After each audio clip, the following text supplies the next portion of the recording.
The Z Fold 3 is a powerful device with two screens. It has Snapdragon's latest chip with a ton of RAM.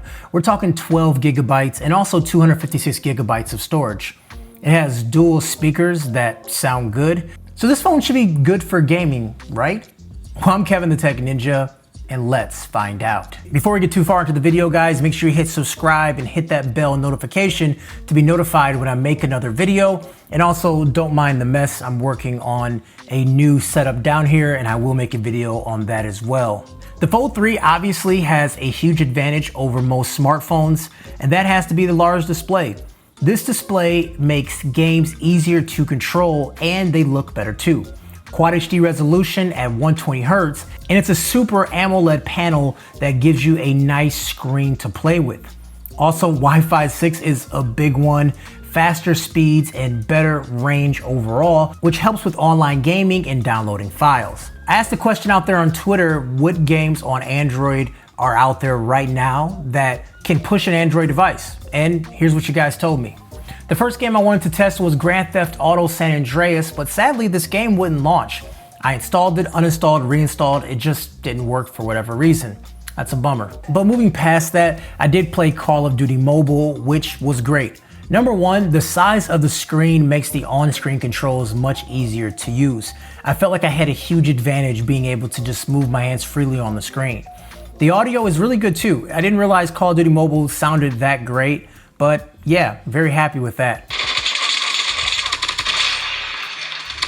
I will say one of the downsides of this large screen is that it has this coating over the top, which makes it a little bit slippery. So I did find myself gliding over the buttons and I wasn't as precise as I would hope to be. A solid 60 frames per second, GPU was only used around 12%, and the CPU would spike around 60%. Overall, the game played really well and I didn't have a problem with it at all. 60 frames per second and everything felt pretty normal. Battery drain wasn't crazy, and yeah, happy with it overall. PUBG Mobile is a resource hog. Even my computer, which is well equipped, can't really run PUBG the way it should.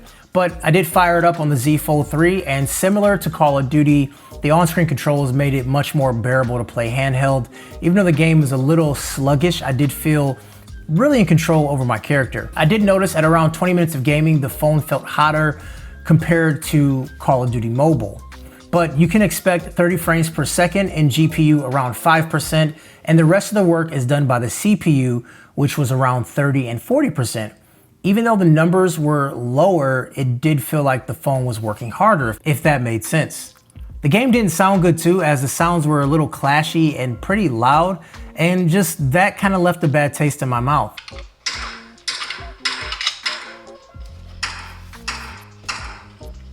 Overall, PUBG is a battle royale game, which on mobile is pretty fun to play, but the performance just isn't great. Moving to a well-optimized game is Asphalt 9. This is a fun racing game that is made to just run well. And it does. For the most part, when playing the game, you're at 60 frames per second, but sometimes it dips into the 40s, but it really doesn't affect gameplay that much. The GPU and CPU is evenly spread out, sitting at around 40% each, give or take a few percentage points. The music is dope. Sound effects are really good, especially when you wreck a car and you hear that deep whooshing sound. Sounds really good on the Fold.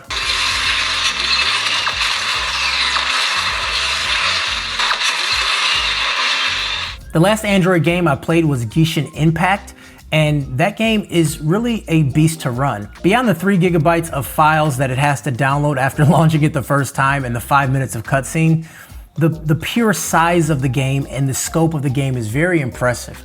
It did run at a solid 30 frames per second, didn't dip below too much, and it didn't go higher either. The GPU wasn't used at all, utilizing around 10% and around 50% of the CPU.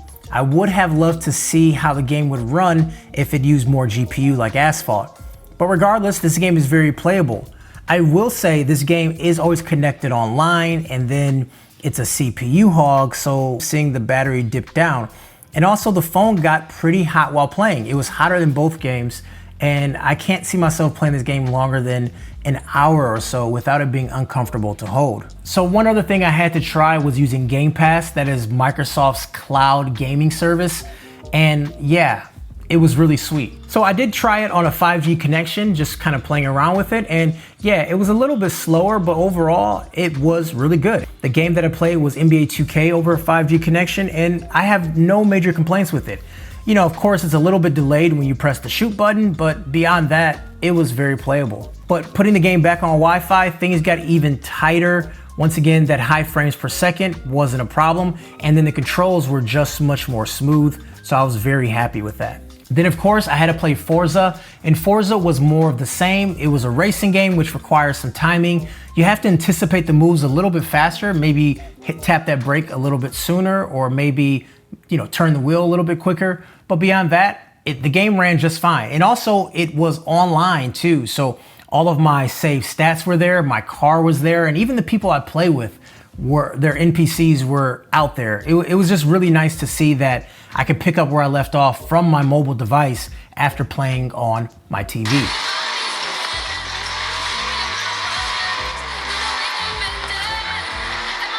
As you guys know, I'm not a big fan of benchmarks because phone companies can cheat, OnePlus.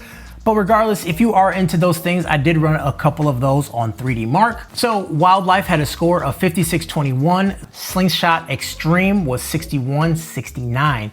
If those numbers mean anything to you, then dope. Hopefully you're happy. Anyways, guys, I just want to make a quick video of gaming on this phone because, yeah, I had a really good experience, and I think I had like a competitive advantage having a screen so big. Obviously, you can hook up controllers to your phone if you want, but at the same time, having a screen this large, you do have an advantage in the speakers sounding so good. This device can be like a portable gaming system. It really can. What do you guys think? If you're a big mobile gamer, do you think the Z Fold 3 is a phone that you would use because you have a larger screen? Or are there some other things stopping you from doing that outside of its starting price? Anyways, guys, it's Kevin the Tech Ninja. Have a great day. I'll see you guys later. Peace.